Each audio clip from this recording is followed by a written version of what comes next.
One player show, like I said, it's true stories from Neil Bardhan, and just get that started right up. Give him a hand.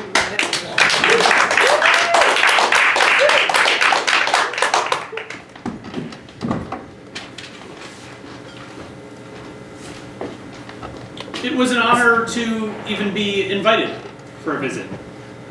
8 years ago this week, actually, I received an email inviting me to interview for a job in the Netherlands. I got an email from a woman named Andrea at this research institute. I followed their work for years, and they were interested in hearing more about me. So they flew me over, fed me some cheese, and we had a nice couple days. And a week later, they emailed me and said, we're very pleased to offer you the job. When can you start? Well, that's a good question. I figured I would finish up my dissertation and head over there in the fall. So I spent the summer saying my goodbyes to a number of friends, a lovely spider plant, and an acceptable apartment in sunny Rochester, New York. It's a beautiful town. Please visit. I packed up half of my belongings in storage. I donated the other half to Goodwill, and I took my essentials in a suitcase to the Netherlands for a September 1st start date. Essentials including, of course, a neti pot to deal with my congestion. This congestion will be a theme. I apologize in advance for those of you with sensitive stomachs. So I figured, I didn't know what I wanted to be when I grew up after grad school. And a 3-year-long postdoc might just do the trick. And figured while I was there, I'd travel through Europe, eat some cheese, and drink too much Belgian beer, and also, while I was at it, keep up a daily photo blog with my dear friend Bjorn, who was moving to Seattle. And so we called our blog Hipsters and Clogs. We were very pleased with that one. And so I headed over and I thought, why not figure this whole thing out? I can also tell you that I didn't always have the best time while I was there. I kept a journal, and I will very briefly read an excerpt from 24th February 2012. That's how you know I was very European, as I put the day before the month. This is very emblematic of the time. Surprisingly tired, considering 8 hours sleep and only waking up once or twice. Making coffee helped. I sometimes yearn for a new morning routine with juice and exercise. Dreamt of flying to Russia. The pilot felt faint and we all quietly prepared for a crash, but all then fell asleep. Turns out this was fairly prophetic for a later presidential election. The town I moved to is called Nijmegen. Has anybody here heard of it, by chance? Yes, great, my brother. Nijmegen is objectively very cute. It's downtown, has these beautiful architectural elements. The vibe in general is a bit like if you've been to, say, State College or Ithaca, you take that vibe and you put it in the architecture of Prague. It's basically a lot of drunken 19-year-olds among historical elements. Nijmegen is known for several things. One is a 2,000-year-old city, so it's literally older than Christianity. Hooray. It's famous for a 4-day walking festival. I use famous in quotation marks here. The walking festival takes over the town every August and is a bit like Mardi Gras meets the Olympics. It's terrible. History buffs may know the town as the Allied town that the Allied forces bombed during World War II. There was a little bit of a mistake. Much of that old architecture is a newer version. Anyways, the town these days has 2 H&M shops, 2 Burger Kings, 2 Irish pubs, and a lot of home decor shops. It's not terribly exciting in many ways. But one great thing about it is that it's pretty close to Germany. It's a good thing, I suppose. It's so close, in fact, that people commute regularly between the towns, and you can bike to Germany if that's a thing that you've ever felt like doing. And occasionally I did. Anyways, it was a place that I knew I wasn't going to last forever in, and I thought, why not kind of suck the marrow out of this country while I can. The Netherlands, depending on who you ask, is either the size of New Jersey or the size of the 5 boroughs of New York City. Those are very different sizes, it turns out. Trust me on this one, it's closer to New Jersey in terms of size. And one of the great things about the place is this beautiful train network that they have that runs like the proverbial Swiss trains, but better. And so in spring of 2011, I was having some issues with my housemate, and I was about to have a housing crisis, but I didn't know at the time. This whole thing was a very bad omen, and I thought, gosh, I'm gonna get out of Nijmegen for a little bit. I'm gonna go to the other side of the country for a day or two. That's a 2-hour train ride. That's it, 2 hours, and then you're at the North Sea, and I'll be in England. What was happening was I was just kind of restless, and I thought I need to flip through my Lonely Planet guide, figure out where to go. It's town called Middelburg. Sounds nice. And I packed a little overnight bag, went to the office, researched Middelburg instead of doing my job of linguistics research. Linguistics research, it turns out, is less interesting than travel planning. Ask me more about it later. And I caught the train to Middelburg that afternoon, and I thought, well, this is delightful. I'll just be on my way. Now, one of the things about the train network that is a problem is if something such as slippery rail season pops up, as SEPTA has a problem with, then everything gets kind of set off out of sync, as it were. And part of the way to Middelburg, I caught my second train, and everything was going great, and then the train just stopped. What's happened? The conductor said, "Oh, you don't speak Dutch?" I said, "I don't speak Dutch. It's a dying language." "You live in the Netherlands, you must speak Dutch." "All right, okay." He said, "Well, there's been an incident with a person." Yeah.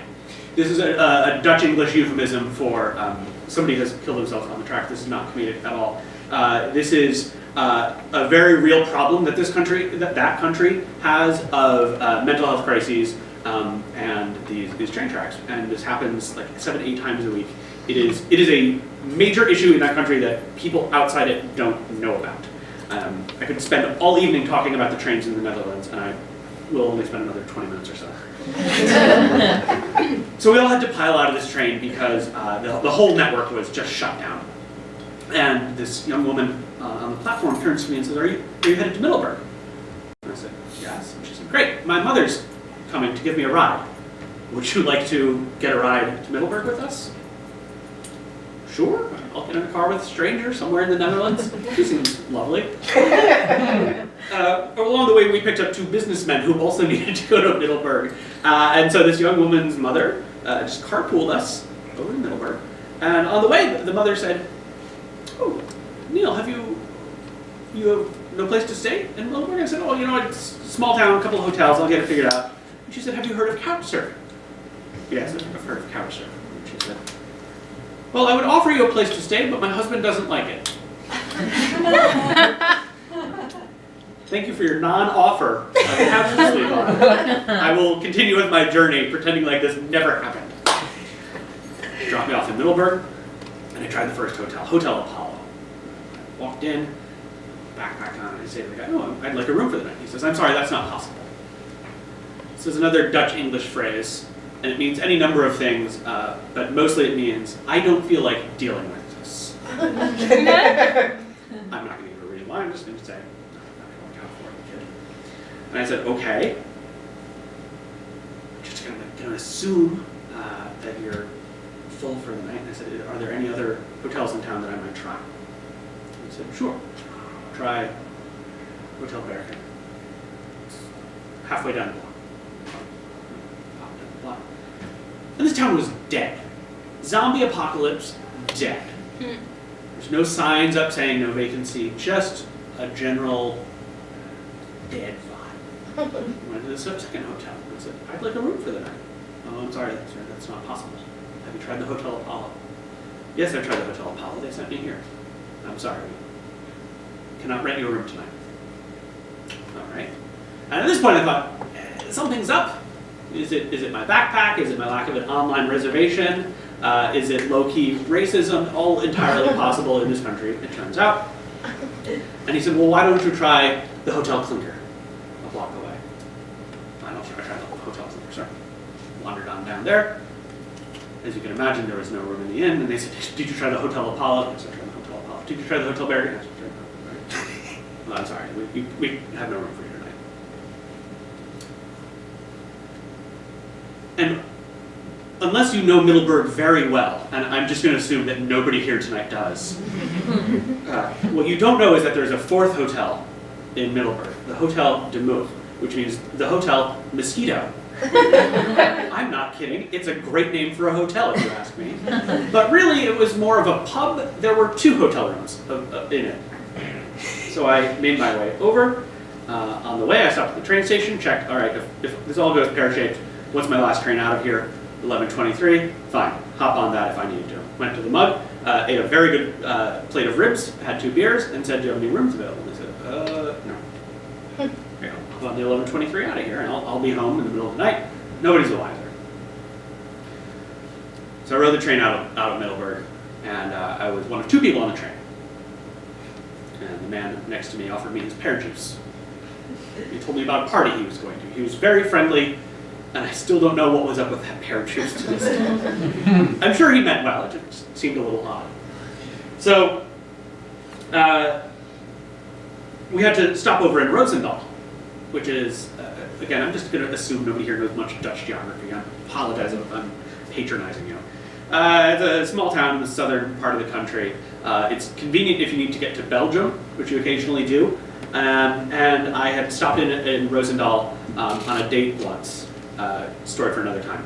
And so I knew, all right, Roosendaal, I know the small station, very easy to get to the other track and head back to Nijmegen. Got in, and the sign, beautiful LCD sign, the likes of which I've never been seen in Philadelphia. It says, next train to Nijmegen, 5:45 a.m. Oh. And I thought, okay, I don't have like a sleeping bag with me. I don't have a good jacket. I cannot really stay in this train station overnight. I thought, okay, I've been here for 20 minutes before. What is there in this town? A used bookstore, some weed, and a Best Western.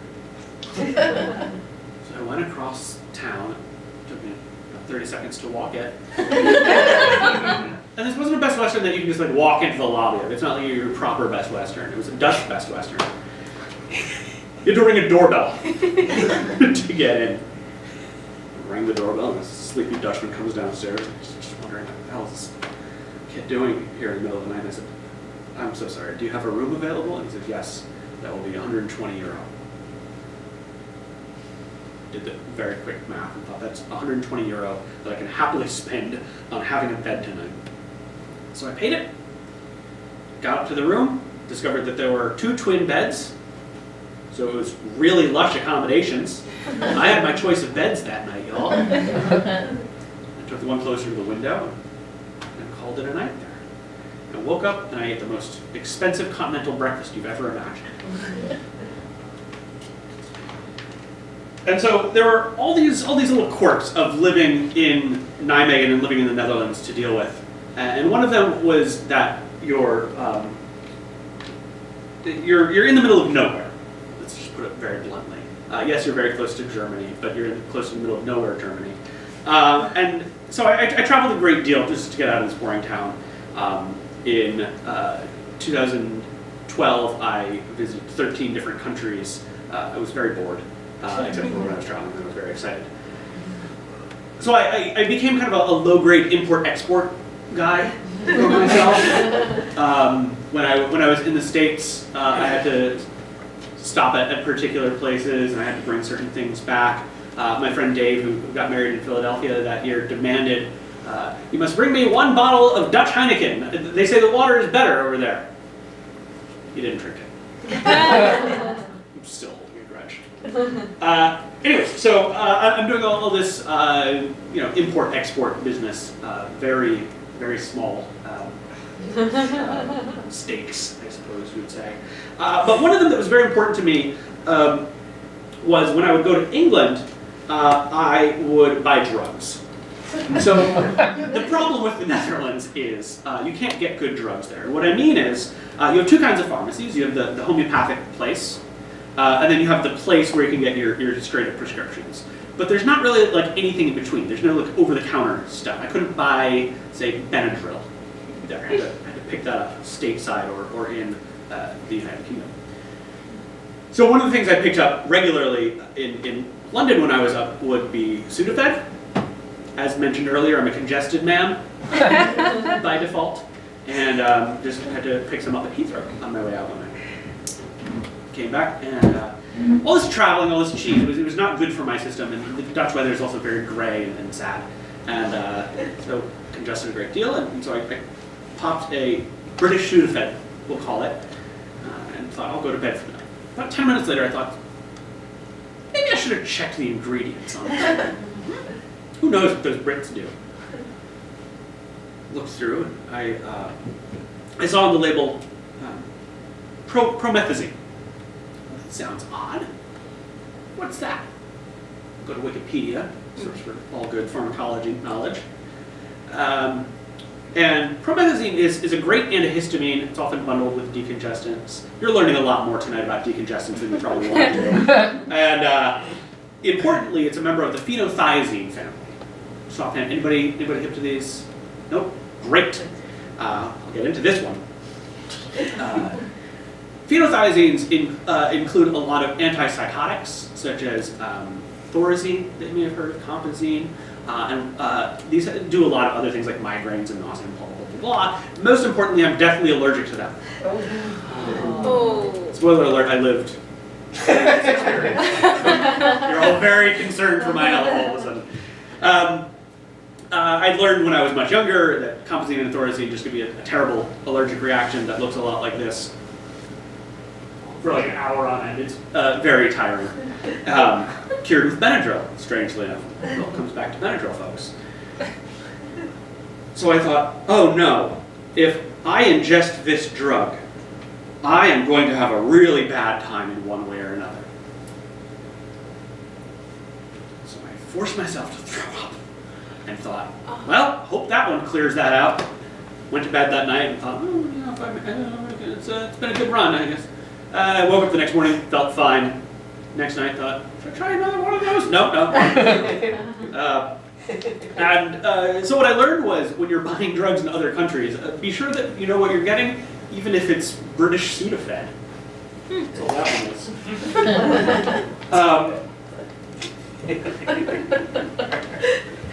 So again, there's all these like crossing borders quirks, and during this fall 2011 phase, I was enjoying my first smartphone. I was very excited to have it. I spent the first year like going to Roosendaal without a smartphone that can tell me when and how to get home. And so I went to Bruges. And in Bruges, I met up with my friend Lily, who I used to work with, and I enjoyably checked into this beer on Untapped. Untapped friends later, perhaps. And just had a nice little weekend in exploring Bruges, and I spent the better part of that month traveling around, including a conference in San Diego. And while I was there, I was at a small bar playing Yahtzee, and I was realizing that my phone was having a hard time connecting to the internet. It was very, very strange. I don't know what's going on. And then it just seemed like my phone just didn't want to work anymore.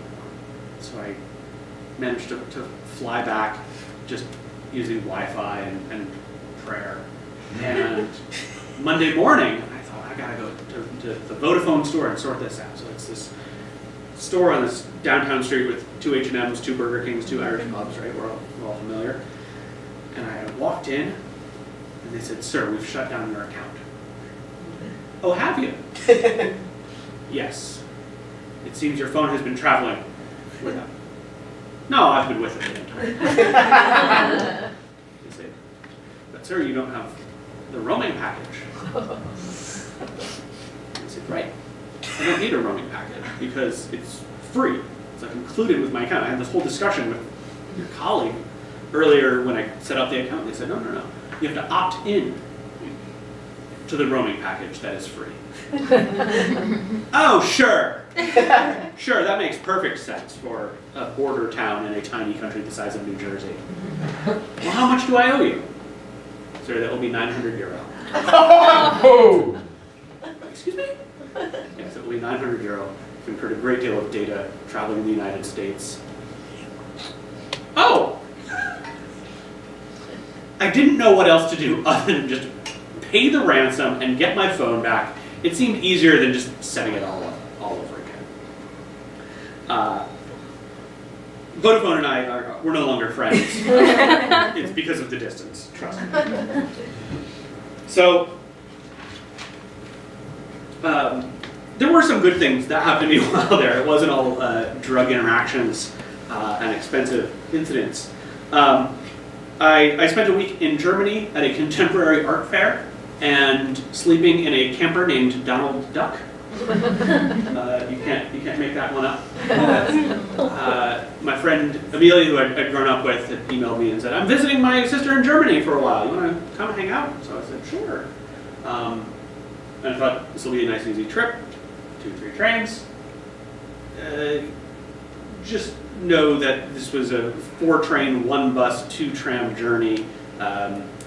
At one point, I was standing outside a train with a bunch of 18-year-old English boys, men, who can know, drinking beer, we call them men, because they had smartly packed beer for a train trip through Germany. Seems a little backwards, and yet, when the train breaks down, has no AC, and it's 94, 95 degrees, if you have a beer, you're in a much better situation than you would be without the beer. Jack and Zach taught me about traveling through Germany in the summer. And last week, I closed the door on one of the last little fiddly bits of my Dutch life. So, one of the perks of being a Dutch resident is that you get a discount pass for train rides. So they have a little a booper, is what I call it. It's like the Dutch word is OV chip card. It's like a septic, okay? It's a septic, but with your photo on it.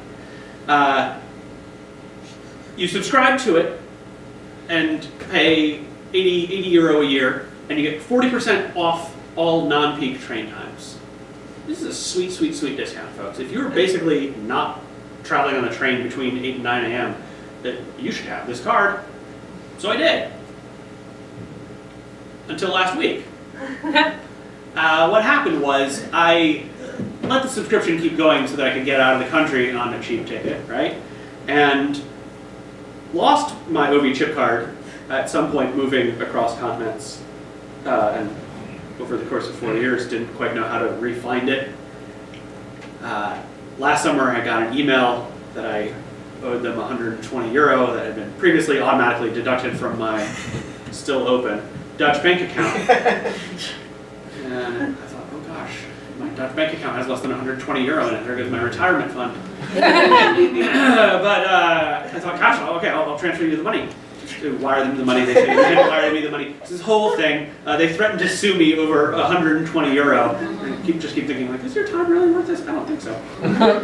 I emailed my accountant, my Dutch accountant, again, a very useful thing. And I said, hey, I know I'm expecting a tax refund. Can you also deal with this trade situation?